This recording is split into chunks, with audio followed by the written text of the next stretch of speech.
a era dos descubrimentos xeográficos.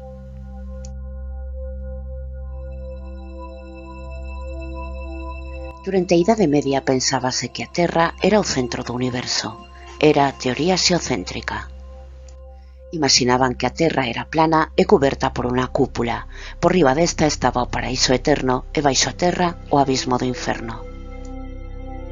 Como pensaban que a Terra era plana, era imposible circunnavegala.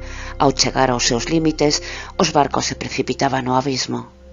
Crenza de que vivíamos nun espazo plano haina que matizar, pois xa na antiga Grecia Eratóstenes deducía que a Terra era esférica. O que ocorría era que a tecnoloxía naval era moi deficiente e impedía que os barcos se internasen en mar aberto, polo que este era percibido como un medio cheo de perigos. O fin da Terra, Finisterrae, era o que hoxe chamamos Fisterra. Aventurarse no mar despois destes lugares estaba condenado ao fracaso polas dificultades técnicas da navegación. Ningún barco resistía atravesar o océano e regresar. O temor que producía o mar fixo nacer innumerables lendas sobre seres monstruosos que impedían o avance de ningún barco. Os terrores mariños incluían un amplo repertorio. Como Leviatán, besta mariña do Antigo Testamento asociada a Satanás.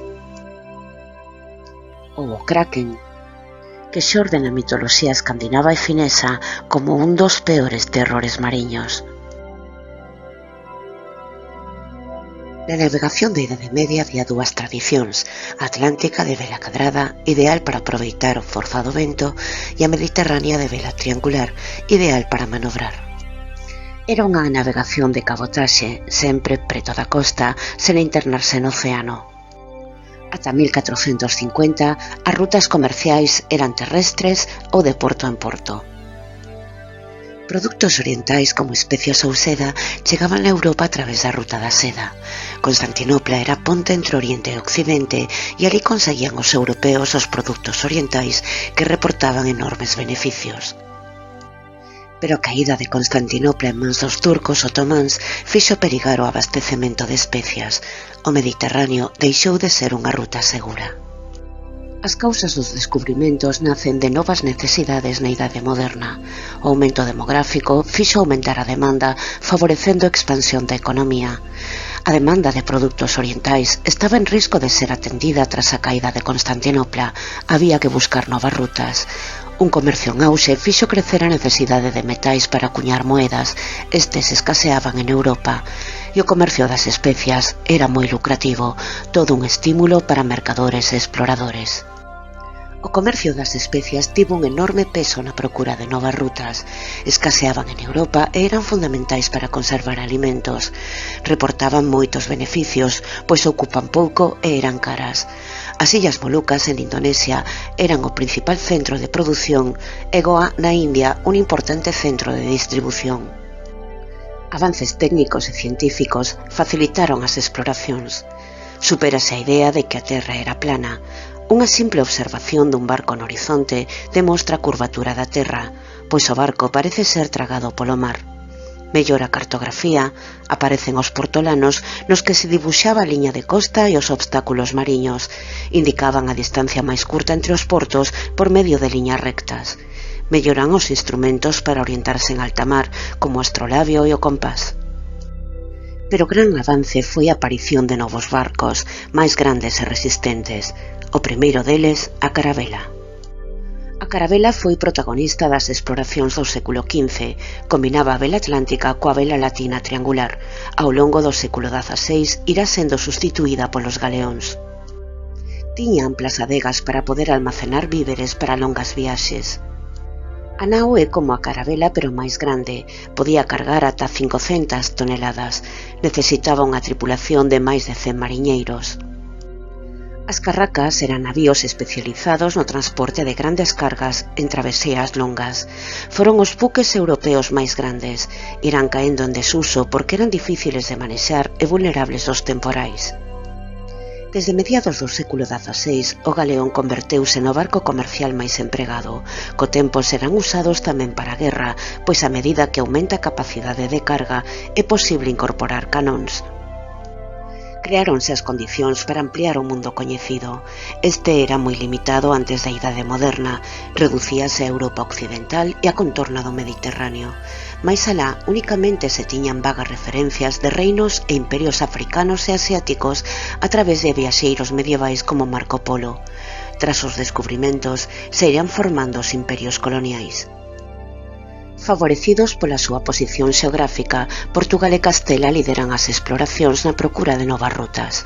O proxecto de Portugal é chegar ao centro de produción de especias bordeando África e o de Castela atravesando o Atlántico. A aposta portuguesa era circunnavegar África. Non se sabía ao longo que era o continente. Tras 15 expedicións fracasadas, en 1434 Gileanes consegue dobrar o Cabo Bojador ao sur das Canarias. Era coñecido como Cabo do Medo, pois a 5 km da costa o mar só ten 2 metros de profundidade, ondas altísimas e perigosos arrecifes en punta. Gileanes supera o obstáculo afastándose da costa. O regreso implicaba facer un amplo xiro ao oeste para adaptarse ás correntes mariñas e aos ventos dominantes. En 1488, Bartolomé Díaz dobra o Cabo de Boa Esperanza sen velo. Unha tormenta afastouno da costa cara ao sur durante 30 días. A viaxe, tanto de ida e volta, durou máis de 16 meses. En 1497, 5 anos despois da chegada de Colón a América, Vasco da Gama partía de Portugal cara a India. Era unha expedición de 170 homes e 4 embarcacións, 3 carracas e unha carabela. Unha das carracas é abandonada cando a tripulación se vai reducindo e outra arde ao cruzar o cabo. Se a viaxe de ida ata a India durou 23 días, o de volta, contra os ventos, durou 132. Só chegaron vivos 55 homes dos 170 que partiron. A maioría morre de escorbuto e de outras enfermidades. Culmina o proxecto portugués de chegar a India, iniciado 80 anos atrás. A ruta cara a India quedaba establecida. Era o ano 1498. A empresa fora un rotundo éxito. Vasco da Gama regresa a Lisboa con sedas, especias e porcelanas. Era o inicio de prósperas relacións comerciais coas Indias Orientais e da hexemonía portuguesa en augas asiáticas. Tras o éxito de Vasco da Gama aumenta a aposta. Álvarez Cabral lidera a escuadra máis grande enviada ata entón, 13 navíos dos que se perderon 6, 2 chegaron baleiros e 5 regresaron coa carga completa. Case 1500 homes integraban a expedición. No ano 1500 parten cara a India. Misteriosamente, á altura de Cabo Verde, unha das naves desprázase cara ao oeste e chega a Brasil. O Tratado de Tordesillas xa estaba firmado desde 1494. Establecía o reparto do mundo entre Portugal e Castela coa fin de evitar conflitos entre ambas coroas. Cando se firma, non se tiña noticias de Brasil, polo que Portugal se quedaría con este territorio e inicia a súa colonización. Se Portugal apostou pola ruta africana, Castela opta por chegar ás Indias Orientais en dirección oeste, atravesando o Atlántico. Cristóbal Colón era un experimentado mariñeiro que traballou en Portugal durante máis de 10 anos. Alí ideou o seu plan de navegar as Indias Orientais en dirección oeste, pero o seu proxecto estaba cheo de erros de cálculo, pois a circunferencia da Terra tiña menos das 3/4 partes da real, por iso é desestimado e Colón proba sorte en Castela. Baseouse no mapa de Toscanelli, que situaba Cipango, Xapón, en Centroamérica. Así sería a ruta do proxecto de Colón. Pero foi realmente Colón o primeiro en chegar a América? Todo parece indicar que os vikingos chegaron a Grenlandia e Islandia e incluso a Canadá 500 anos antes que Cristóbal Colón chegara a América. No ano 1000, Leif Erikson, fillo de Erik el Rojo, chega a América.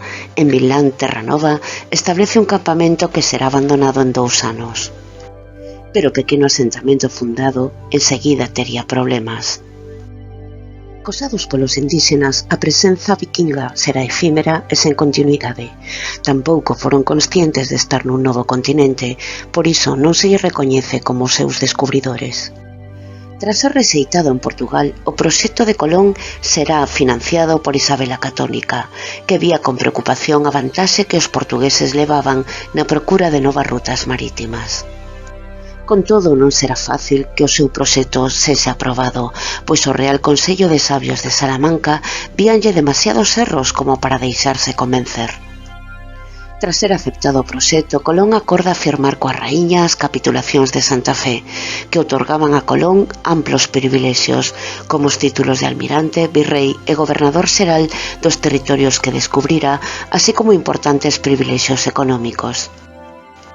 En total, Colón fará 4 viaxes. Na primeira viaxe parten do porto de Palos, en Huelva, o 3 de agosto de 1492 en dirección a Canarias, onde permanecerán ata o 6 de setembro. Participaron 3 embarcacións, 2 carabelas, a Pinta e a Niña, e a nao Santa María. Supoñíase que tocarían terra a partir das 700 leguas, cando superaron as 800, a tripulación amotínase. Acórdase viaxar 3 días máis, será entón cando avisten terra. A expedición xa levaba máis de 2 meses navegando en máis de 5.000 kilómetros percorridos. A comida estaba xa podre. Era o 12 de outubro de 1492, cando por fin chegaron á illa de Guanaani, nas Bahamas, a que Colón bautizou como San Salvador. Estaba convencido de estar en Asia. A tranquilidade dos taínos que habitaban aquelas illas é perturbada para sempre. Os barcos eran vistos como castelos flotantes. Colón toma terra coa tripulación portando unha bandeira real. Os taínos están impresionados por ver homes brancos con barba, armas de metal e barcos enormes. Chegaron a pensar que viñan do ceo. Os españois chamáronlles indios por crer que estaban en Asia. Os pacíficos taínos era o principal grupo étnico. Segundo as casas, reciben deles unha boa cantidade de ouro. Cos belicosos caribes, dos que se di que practicaban antropofaxia, atoparanse máis tarde. Nos sucesivos días exploran as Antillas, percorren as costas das Bahamas, de Cuba e de Santo Domingo, que será bautizada por Colón como la Española. Durante estas exploracións perden a nao Santa María na illa de la Española ao encallar nun banco de area.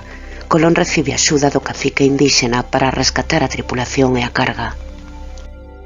Cos restos da Santa María construíase o forte de Navidad na illa da Española.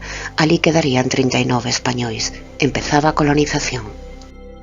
O 15 de xaneiro de 1493, Colón tomou a decisión de regresar. Acompañábanlle 10 indios. Unha forte tempestade estivo a piques de facer naufragar as embarcacións. Os temporais separaron as 2 carabelas. A Pinta foi desviada cara a Baiona e a Niña cara a Azores e de aí a Lisboa. En Barcelona, Colón é recibido polos reis católicos, que son obsequiados con agasallos e observan con curiosidade os habitantes do Novo Mundo. Pronto comezará a preparar a segunda viaxe. O 24 de setembro de 1493 parten de Cádiz, aonde regresan o 11 de xuño de 1496. Era unha frota de 17 barcos e 1.500 homes, é dicir, unha expedición de colonización nun lugar que Colón cría situado en Asia. Cando Colón chega a la Española, comproba que o forte de Navidad fora incendiado e as 39 persoas que ali quedaran foron executadas. Colón toma a decisión de fundar un asentamento máis ao leste, tamén no norte da illa, e funda a cidade de la Isabela. Era a primeira colonia europea en América. Funda tamén a fortaleza de Concepción de la Vega, que se converterá na mina de ouro máis rica do Caribe. Antes de regresar, Colón tivo que sufocar revoltas dos indios que son sometidos a traballos forzosos. Empezaban as guerras contra os taínos e os problemas da colonización. Colón regresará con 400 indios escravos.